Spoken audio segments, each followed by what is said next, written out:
Well, hello there, and welcome to my little arty corner of the internet once more. My name's Angela, and amongst other things, I'm a colouring book artist, illustrator. I'm still trying to develop my own style for products and so on, and I'm an eternal artist now, and I'm forever exploring and experimenting, but take from it what you will.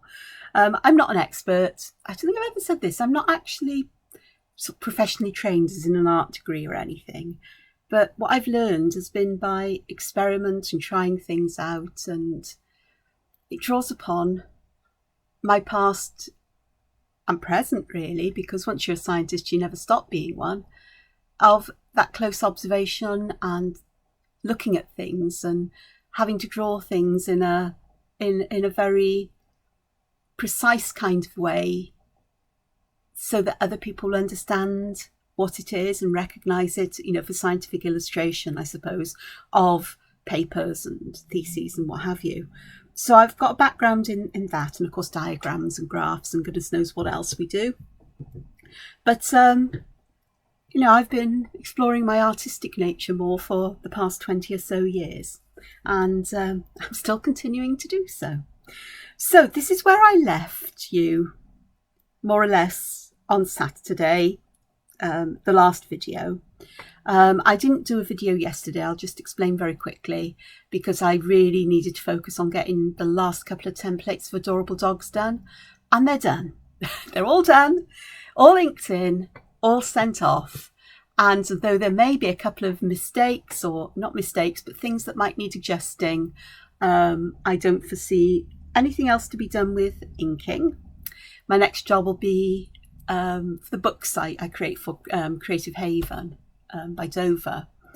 There's 31 illustrations in a book, but there's also 4 coloured plates, 1 for the cover and 3 others.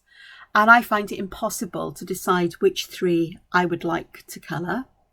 So I let the editorial team do that. And I'm sure they have, sometimes apparently they have a great deal of disagreement. They have agreement on 2 or 3 of them, but the 4th one is the one where it's hard to find a consensus of agreement. But I prefer for them to do it than me. And of course, they have a better view, an overview of everything in a way I don't, because I'm too close to things. And they tend to pick things that give a representation of what the book is about, rather than me going, well, I like this one, I like that one. But that will take me a couple of weeks to do just those 3, and I can't spend all day every day doing it, because colouring in drives me nuts, she says. I know, I get frustrated with it, but there we go. So anyway, so here's where I am. Here's where we are from last time. And I've done just a little bit of work on this particular design here. I've not long ago added some indigo Ecoline ink, a shadow here and here, and I am not going to put any chalk as highlights in the middle, because I think there's enough there. There's enough contrast between that lovely deep blue, and I like the black that's there. This one's already done. The only thing I want to do with this is to decide whether I'm going to seal it. I don't think I'm going to, because everything on here is Ecoline watercolor. So the only thing I need to do really is to put my initials on. So let me have a look. I'm going to try and get them more or less central.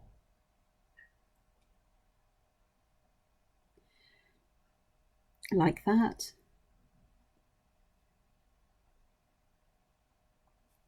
I'll just put the date on, December 2021. So that is more or less finished. I may decide, on the screen this looks a bit washed out, but to my mind it's not so. The only thing I may do is use a fine liner pen just to pop some pattern in the background. When I've done that, I will show you, or look at my social media. But these are ready, more or less. You can see I've also put a couple of gold lines on this one. Remember that thick black line there? I've put one around the outside edge and one on the edge. And I used a metallic jelly roll pen for that, gold jelly roll. I've got ink all over me. The dip pens aren't behaving themselves very well today. It was probably me, not them. But it works fine. You must dig my glass pens out and try those and see if I get better luck with them. Anyway, so I've got a couple of card blanks here, and these are just a little bit smaller than 6 inches square. They are cream in colour. Let me fix my, hopefully the autofocus, put it on.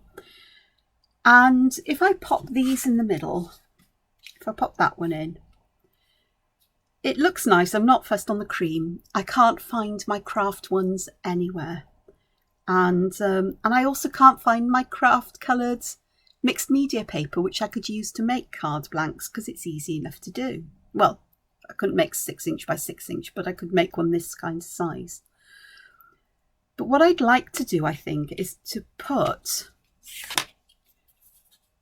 something behind it to cut down the amount of cream that is there. I don't mind the cream, the ivory colour, but not right next to these. So I've cut a couple of pieces of the Canson Imagine paper to be 5 inches. So I've basically got about ½ an inch around each side to play with. And I think that would look great, but it's a bit plain. So I've been trying some things out as well this morning. And it is still just about morning here in the Welsh Valleys in Wales in the UK. It's nearly 11:30.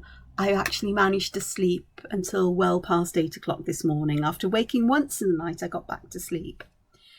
So I have been watching, like many of you I'm sure, the 12 Days of Zentangle this year, and how they've been using an embossing tool to put patterns into paper and bring them out or use them in some way.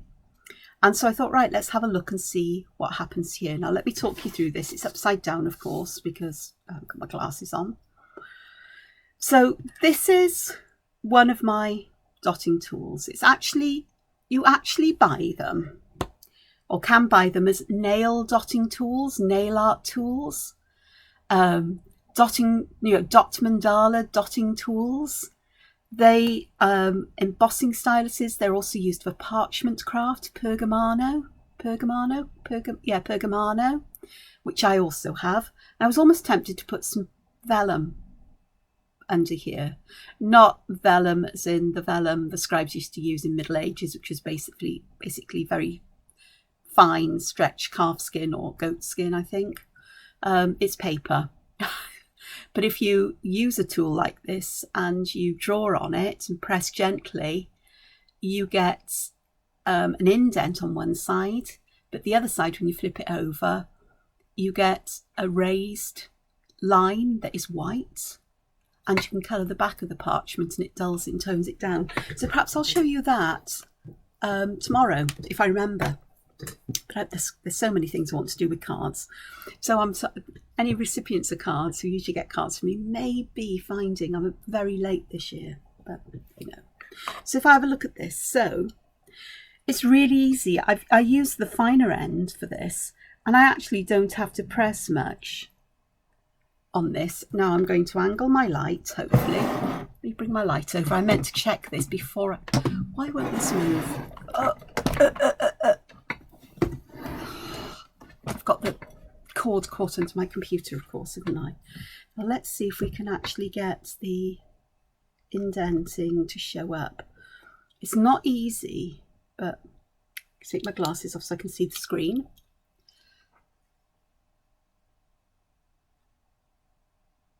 I don't know if you can see it there. There we go. Can you see just here where I've put the indent in? It's actually a lot easier to see it with your eyes, and it's really easy. You don't have to press very hard with this. Now, I'm not saying you have to go out and buy these. They are relatively inexpensive. You can pick them up for not many pounds, but an old ballpoint pen would work, or a sharpened stick, I suppose. I'm not sure about a toothpick. I think the end would wear down quite quickly, but it could be worth, or a cocktail stick, something like that. But it's just being creative about what you could use. Anything that you can make indented marks on paper. Now, it doesn't show through the background of this paper because it's quite thick. And I'm just working on my cutting mat here because it actually makes quite a nice surface. There's a bit of give in it, just a bit. And I also have something a little bit spongy underneath. And I find that little bit of give does help. But too soft and you're likely to poke holes through your paper. So it's a fine balance. But different people like different amounts of softnesses. Okay, so I did that with all of these. And then some of these you can actually see a lot clearer than others. So if I try to angle this again so you can see them, I'll take my glasses off so I can see the screen. It's one of those days, do you know that? It is. These ones here I did, and then I used a makeup brush, one of the blending brushes, to add some distress ink because I wanted to leave the indents colourless and bring out the upper surface, but it had the opposite effect. It actually coloured more intensely the embossed lines. So that was really interesting to me, it really was. So all of these here, I used the makeup brush with, and here is the makeup brush. But then I thought, hang on, let me try the cut and dry foam, you know, the dark side. And as I moved this one about at the bottom, I drew these lines with a thicker ball end. You know, they come in a whole range of sizes. So I've got two here, and this thicker end isn't that much thicker than this one, but it makes a noticeably thicker line.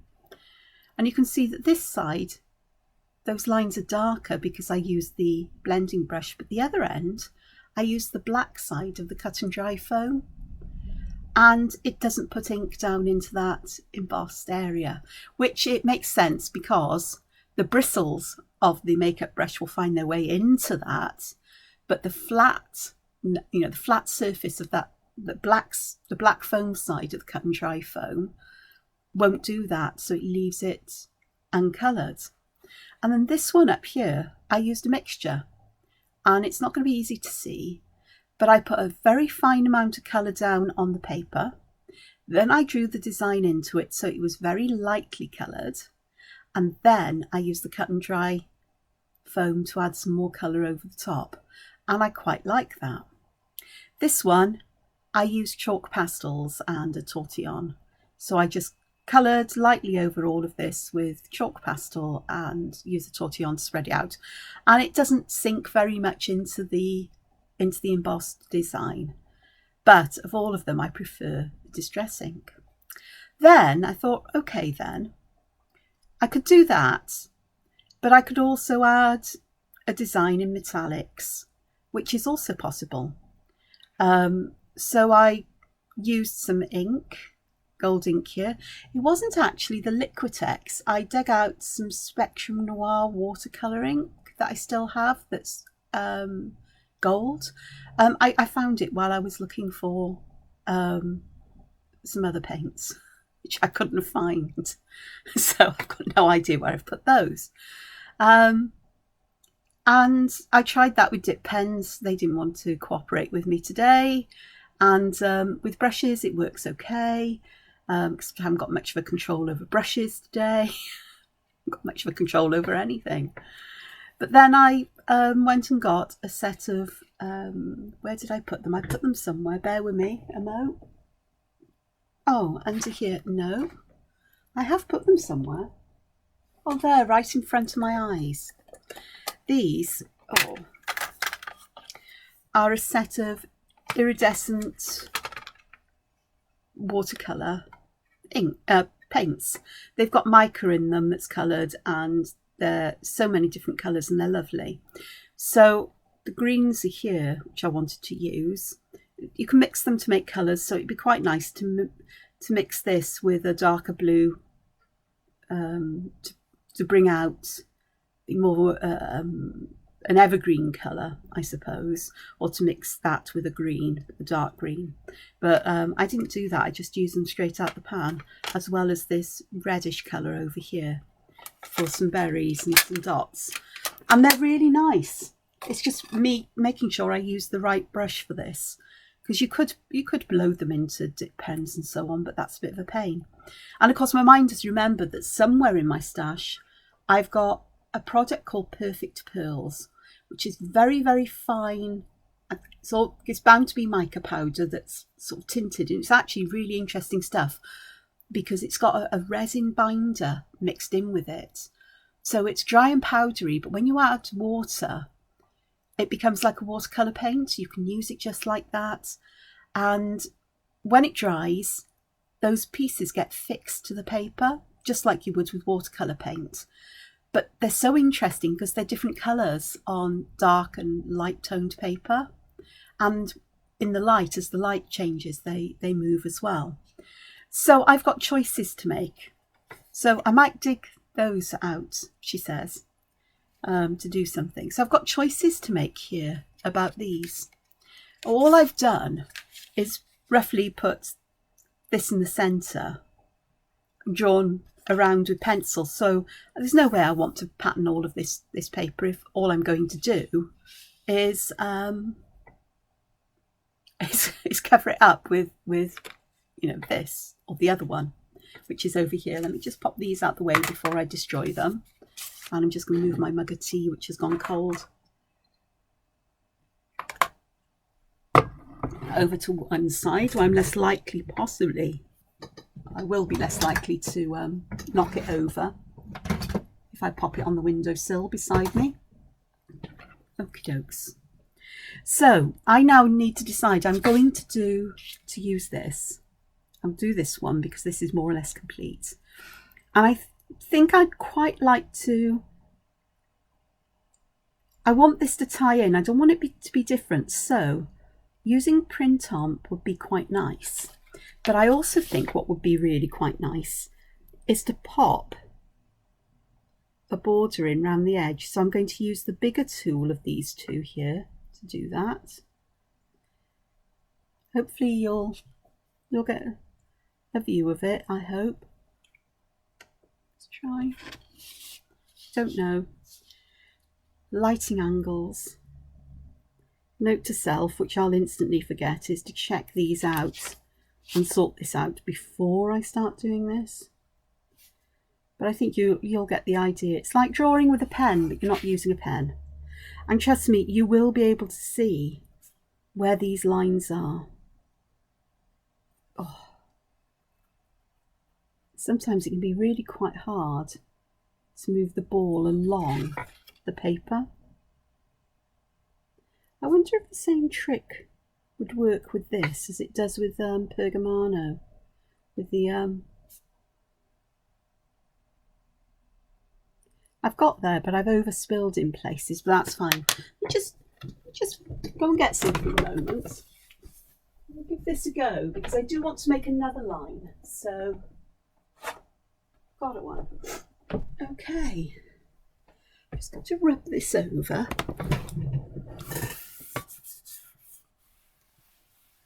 You can get a wax for the ends of these balls, but I really don't want to use a wax. So let me have a look and see if this helps. This is an old trick from Pergamano, and I'm going to pop this here. Where did I find that awkwardness? It was over here on this side. So let me have a look and see. Yeah, this is helping. And I may start sneezing or coughing because whatever fragrance is on this magic item can set asthma off in me. Household cleaning products, solvents, dry dusty air. This is a Humble Tumble dryer sheet. This is just a generic supermarket one, no particular brand. And I've had these in my stash for I don't know how many years.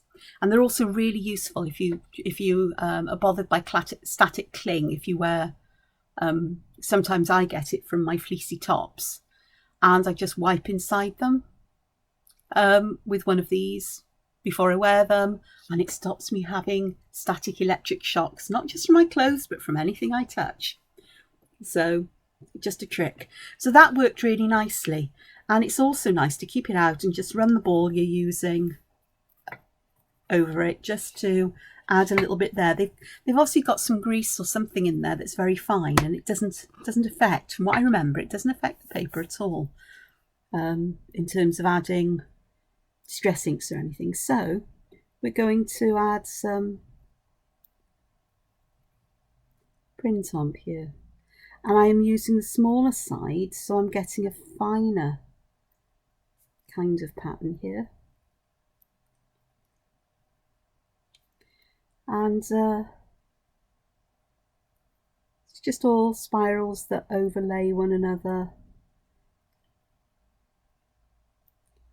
And actually the border that I've put in is really useful because it will stop me from overspilling this design.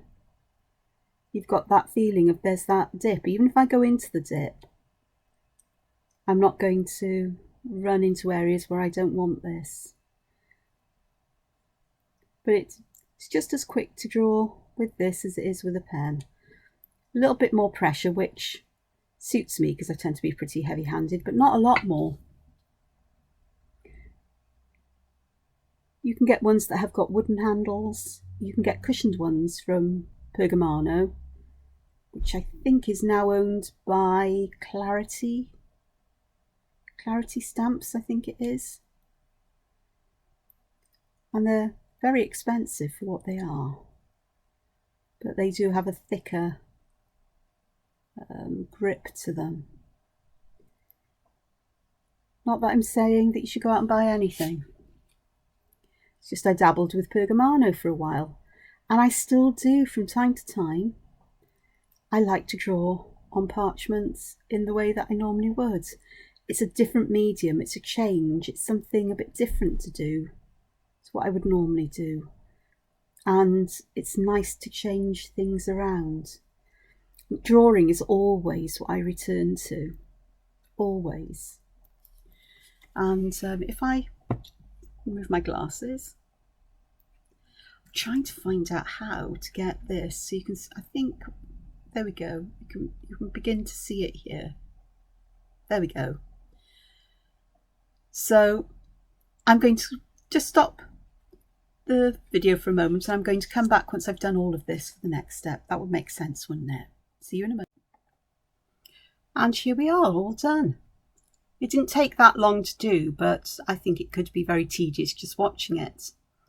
And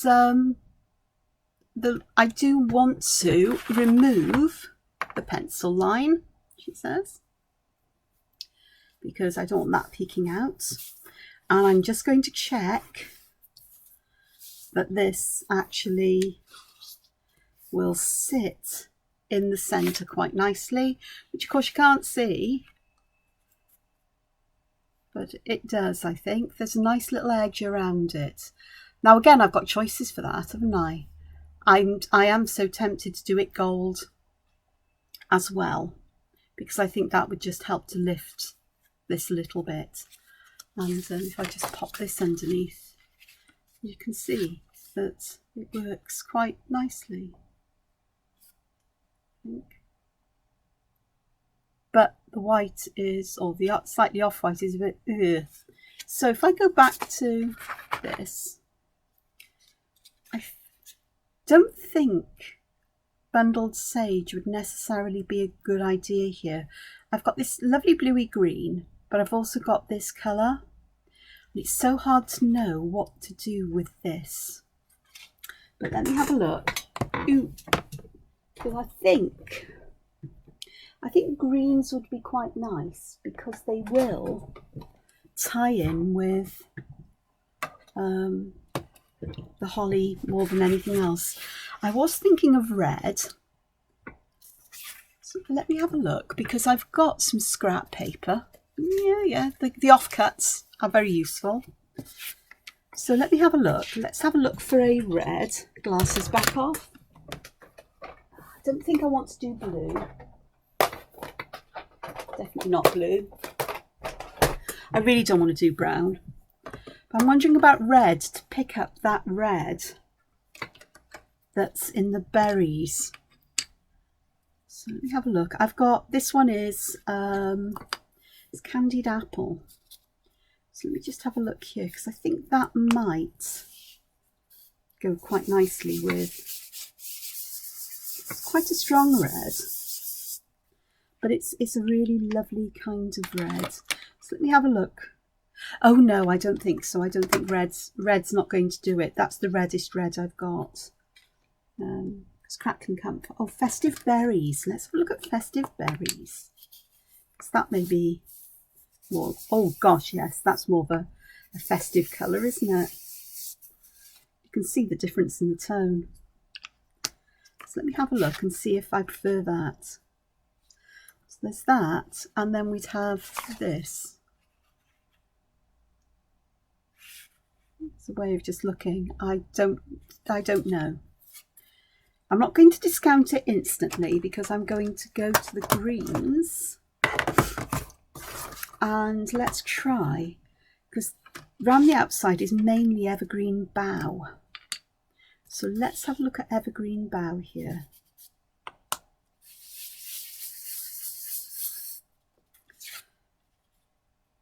And that, I think, will work quite nicely because this will be textured, won't it? That's quite nice. But let me have a look at the pine needles as well, because this is a slightly darker green. And I'm thinking about that might, oh, it's quite a lot darker. It's a much grayer green. No, I don't like that one. I'm just going to have a look for the bundled sage. I'm going to pop here because this is a, let me just clean this off a bit. You get that off. Bundled sage this end, just clean that.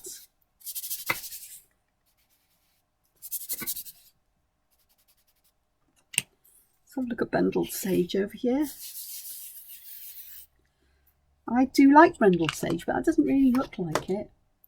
But no, I think it's going to be the evergreen bough, because I can't think what, it's nice for me to keep it all pretty much. Oh, that was the green one. That's why it was all mucky, because I was using the red one. Let's try it on the other side.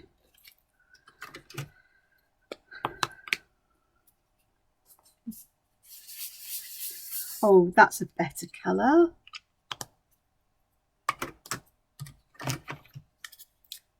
That was actually Shabby Shutters. That's the evergreen bough. Let's have a look at the pine needles. That's what confused me. That's the colour that pine needles are. And then we'll do bundled sage here. Just clean that off because if it's picked up red. Excuse me.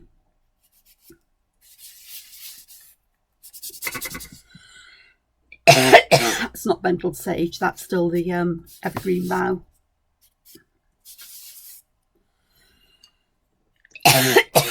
Oh, excuse me. So let's have a look and see which I prefer.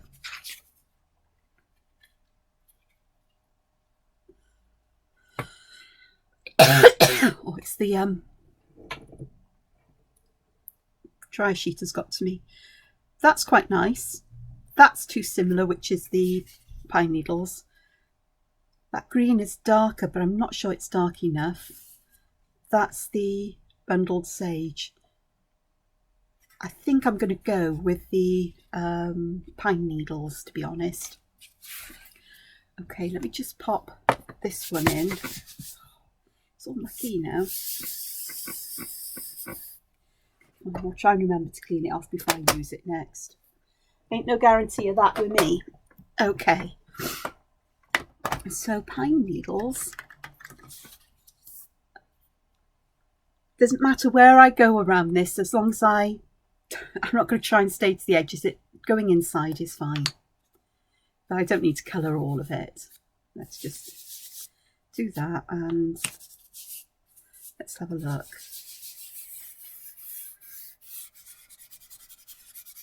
The lovely thing about this is it gives that darker edge as well. But you should see that it's bringing out that embossing. Well, that side is a bit darker than the others, but that's fine. This is distress ink after all. This is what distress ink does. It's meant to be distressed and a bit uneven, to my mind anyway. So I'm just doing that. Okay.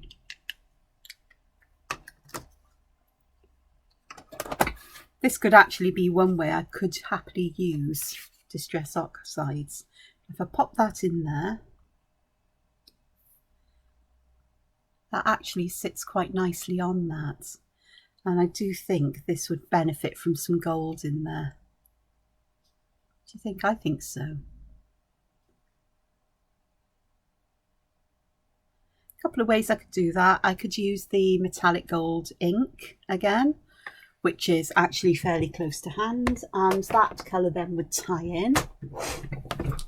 And I think with that, you can hear me moving around because I am going to go and get this.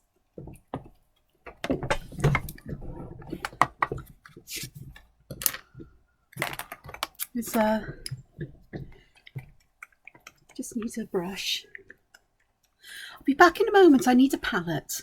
So, okie dokes, back with a palette, which I've popped a couple of drops of the acrylic ink. I have got a wet brush here, and I've got a flat one as well, because the flat one makes it so much easier to work up to the edge. It doesn't mean you have to find a comfortable way to work with it, but I'm happy to work my hand moving whatever direction it prefers to move in at the time. So let's have a look. And this shouldn't take too long because the embossed edge really does make it easy to add things like this. So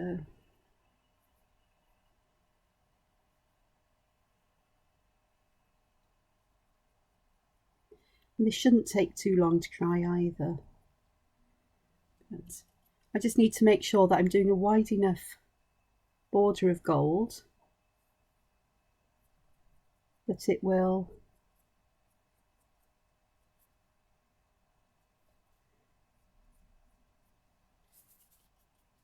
be covered by the central motif. There's no need to do the whole of this panel, not unless you enjoy painting with gold so much you feel you need to. So essentially nobody's going to see it anyway.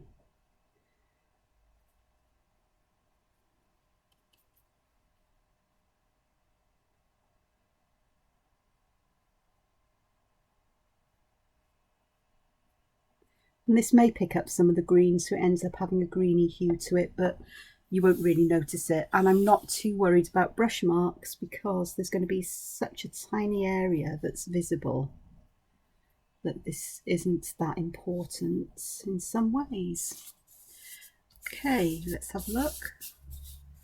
Let's go down this side. It's going to get interesting as I get to areas that are still wet, but they'll be fine. If it's not drying quick enough for you, you can use a hairdryer on it. I've got a heat tool, but I wouldn't use a heat tool on this. I think it would be too vigorous, too hot. So acrylic paint can do strange things with heat, from my experience. He said that it does depend what the acrylic ink is. I came up with this because I did look through my stash of patterned papers. Can't remember what they're called, like scrapbooking papers and so on, because you know in the past I have dabbled with card making, but I find I'm never happy with, as beautiful as they are, it never really ties in with my style of art, I suppose.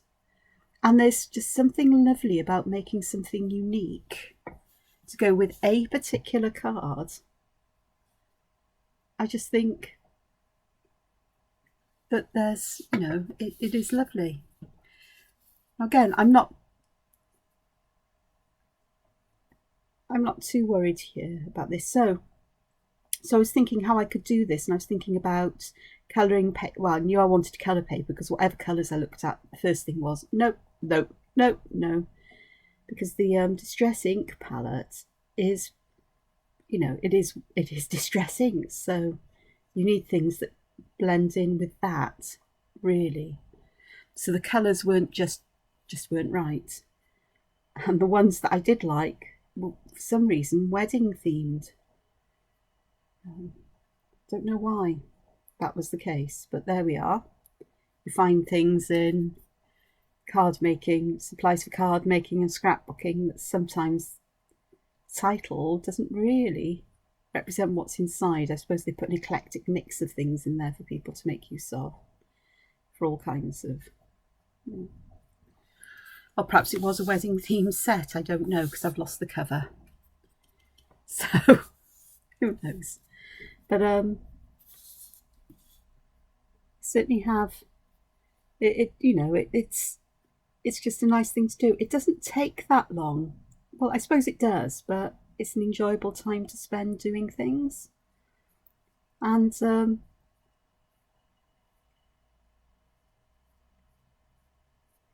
I do work quickly when I do things like this. I don't want the ink to dry. I'd like it to be fairly consistent layer across the whole edge, but to be honest with you, there's going to be so little showing. I think that the inconsistencies won't show too badly. And I'll decide when I get round here if I'm going to put a second coat on, because I have noticed there's quite a bit of green coming into this gold from the Distress Inks. Not unexpected, because acrylic inks are, you know, they do have, they are water soluble, they are water based, with other stuff in there, no doubt. They just dry permanent, as opposed to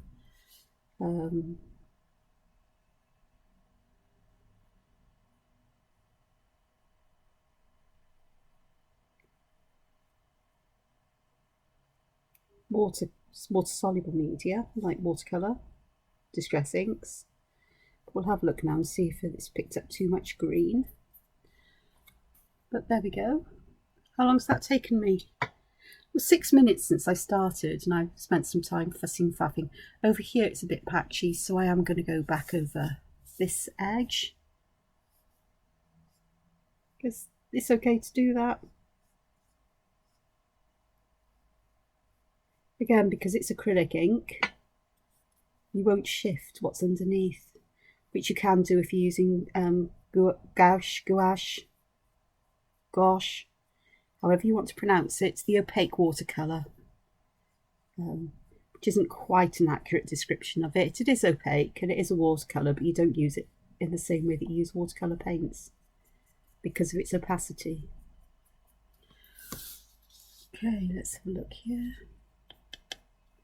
Let's have a look along here.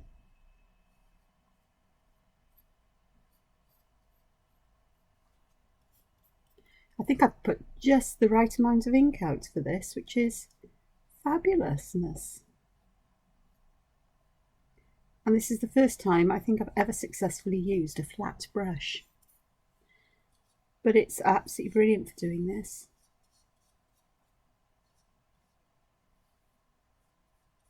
I think I've got some areas where some of the gold has gone into the embossed area. Again, I'm not going to sweat over it.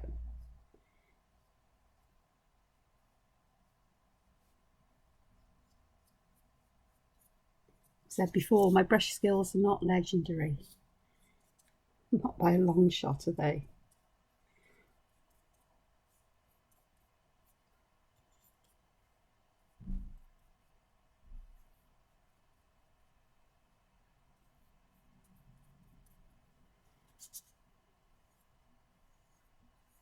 But after looking at medieval manuscripts, especially the early ones, I go, yeah, my brush skills are good enough. They do improve, obviously, like everything with practice. And a lot of it is practice. I just don't stick at anything for a long enough amount of time at times, because I get frustrated with myself. A perfectionist in me wants everything to be perfect instantly, and it's hard to recognise when something is good enough at times. I've got just enough ink to complete this little section here. Fabulous. Because I hate wasting ink as well. So there we are. That's rich in gold, and it's the same gold that I used on the so what I'm going to do here, same gold as I used on the central panel. So I'm just popping plenty of water in my palette so that I can clean my palette off, clean my brush off before that acrylic ink dries, because once it dries I may not be able to get it off the palette and it will ruin a brush. So, and if there's a little bit left in there, it's fine. And this one on the end, that's acrylic paint. I can't get it off. I can't even scrape it off. It's welded itself. I think that's from actually a tube of gold acrylic paint. I'll have to find out where that is, because I know I've still got it, but I've put it somewhere safe. So there's my border, my edge. I may put some gold round here, but I don't know whether I'll use that. And this then will fit quite nicely just there. And yet the edges are a bit wibbly wobbly, but everything's a bit wibbly wobbly on my card. Okay, so now I need to attach this. Now again, I've got options here. I could use glue, but I could also use this stuff. This is foam tape, and it is made of foam, as it says. So it's got some dimension to it, so it'll lift it up. So next job, where's my scissors? They're there. So I'm going to put this all around the edge of this central panel, but I'm not going to put it right up to the edge. This is white and it will show up from the side, but I think it will be fine. And this actually posts well. It's quite thin. It doesn't add too much thickness to the card. It just adds enough, is what I want to say. Let's have a look. So on this probably need about, about that much. Do fine for this side. If it's a bit long, I can trim it afterwards. That's fine. I think I might need a little bit for that corner, but I can use just a tiny offcut there.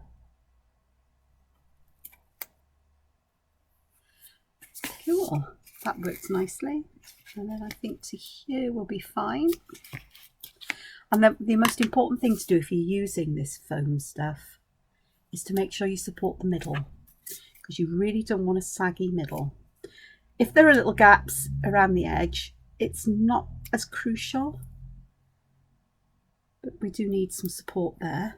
But in the middle you need some, so I'm going to pop some pieces across the middle. They don't have to go all the way to the edge, they're just there to stop the, as I say, to stop the middle sagging. To lift it up.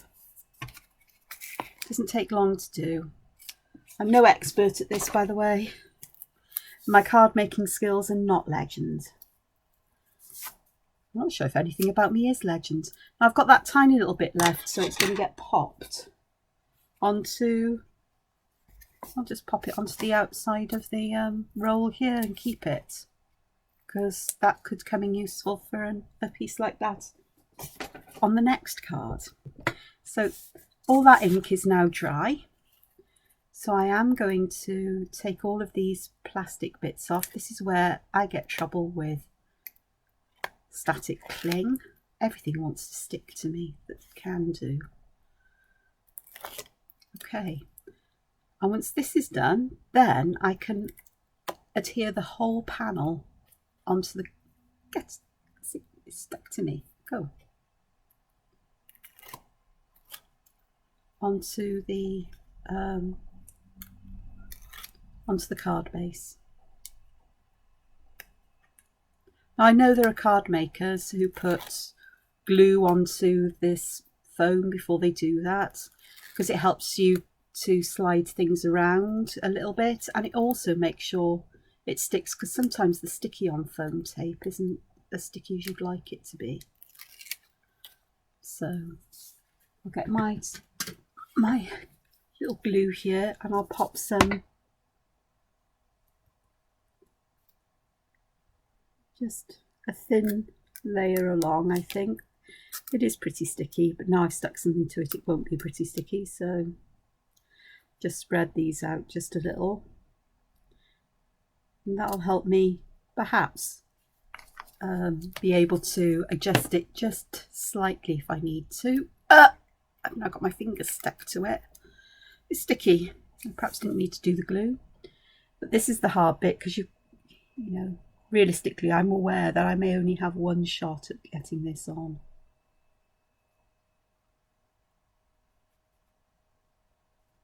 So yeah, that's fine. And then a clean piece of paper on my work surface, and I am just going to press it down from the reverse so I don't get sticky stuff on the front. And that is that. So I think that works okay. Now then, next job, make sure the card is opening the correct way before you try this. Make sure I've got that at the bottom. I'm going to check where this needs to go. Now I could do the same thing and add foam tape and lift this up again, but I actually think I'm just going to stick this down with glue. Again, I'm putting it round the edges first and then across the middle. I'm not trying to cover the whole area because there's no need, but what I've got enough there that hopefully, oops, let's get the panel round the right way, that I can hopefully, got enough wiggle time, I hope, to get this more or less. I think that's fine. I think that'll work. Okay, let me just flip it over and give it a, can't see my hand moving. I'm just stroking it so to make sure it's down. And that's my first Christmas card. Oh gosh, it's moved a bit because I've got a bit more there, but it is what it is, and you know, sort of like, it is what it is. Angela's made a classic boo-boo there, and I'm trying to think, can I fix it? The answer is no, not on this one.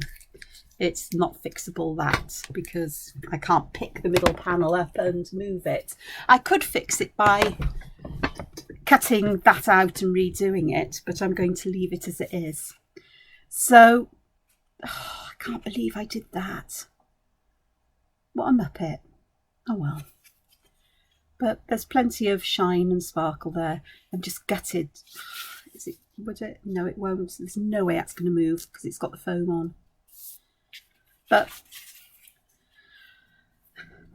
I'm sure there are people watching who are far more skilled at things like this than I am. But it's something to try out. This one won't get sent to anybody, by the way. As a concept, as a way of working, this works, I think. And I think I'm going to do that with something similar with this one. I really do. What exactly, I don't know, but I will find a way. Just before I finish, because I am going to finish here going, what was I thinking? What was I thinking? Yeah, what was I paying attention to? Not what I was supposed to be paying attention to. It must have shifted when I turned it over. Gutted, because it was fine to before that, wasn't it? Oh well, hey ho. With this one, what came to my mind as well is that somewhere in my stash, I have some things called embossing powders.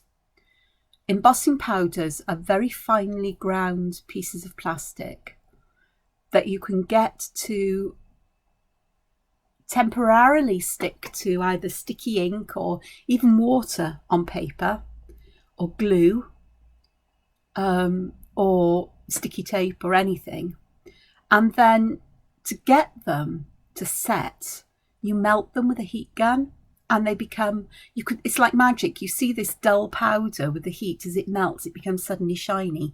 You can overheat it, so you have to be careful. Part of me is tempted to put this along the edge. That's if I can find my sticky ink pad. It's Versamark. And I can bear the thought of having embossing powders everywhere. But that would give a very crisp, well, it wouldn't give a crisp edge. It would give a wiggly edge to it, but it would be thick gold. So that's a possibility. And yeah, so proof of concept. This one is working okay, I think. It does. I'm sure some people are going to say, there's nothing wrong with that. Oh yes, there is. My brilliant ideas all went wrong because I didn't centre this. I've got way too much gold on one side and not enough on the other. And no way I can fix that. No way. Without cutting all of this out, which is doable. And do that back panel again. But that back panel looks really nice. So thanks to Zentangle for reminding me of such things. For this one, I may actually do some vellum to go behind it, which would be interesting. It's also nice when you've got something opaque on top of vellum, is that you've got somewhere to use glue to stick the vellum down. Because vellum will show everything, any glue underneath, unless it's, there's supposed to be some glues I think you can get now that don't show up on vellum. I don't believe it. I think they will still do. So it's nice to have something like that, but perhaps not. I don't know.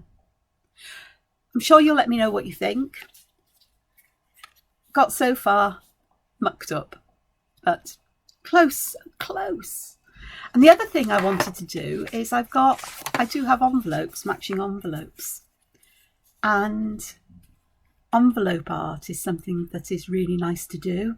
And I would like to put some holly leaves in the corner here and down here perhaps, with perhaps a row of stars or stars going around. And once you've put the address on, you can seal it with something, well, I'd seal it with micro wax, the micro glaze before I send it in the post. And make sure that the stamps I always leave a patch around stamps so that the stamps can be franked and cancelled as they would be. But the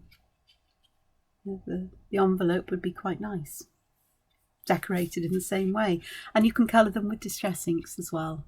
That's why you seal them, is the distress inks, as well as anything else, just to make sure they don't get damaged in the post or that rain doesn't destroy them. It's rain or waterproof the paper. And it's also really nice. You put that motif on the flap at the back as well. So I've got choices about what I do with you tomorrow. What would you like to see? Would you like me to see? Who knows? I may come up with a fix for this by tomorrow. You never know. I can't see it myself, but I really can't see me coming up with a fix for this one. Would you like to see some envelope art, or would you like to see me construct this one and do some parchment or some other things like this? This works really nicely. It'd be really nice to do on there. We'll see. Anyway, I hope you've enjoyed it, even though I've had a crash test here. This always happens with me. This is why I don't make cards very often. Because when I try to get too fancy with them, something doesn't work, and often it's the gluing bit. So I am aware of this, but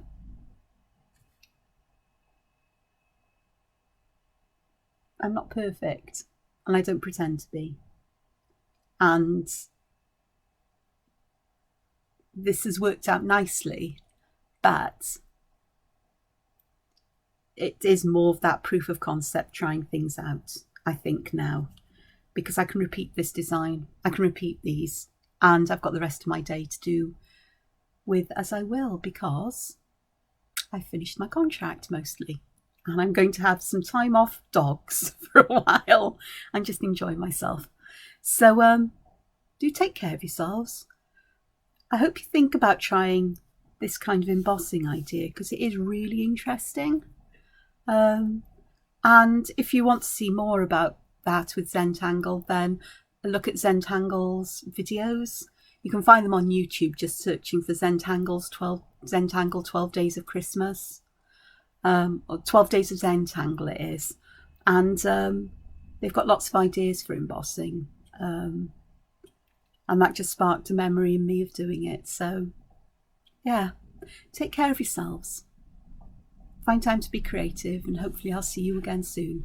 And don't be too hard on me in the comments for showing something that didn't work out. I'm quite happy to show my mistakes. I make many of them. So take care for now. Bye-bye.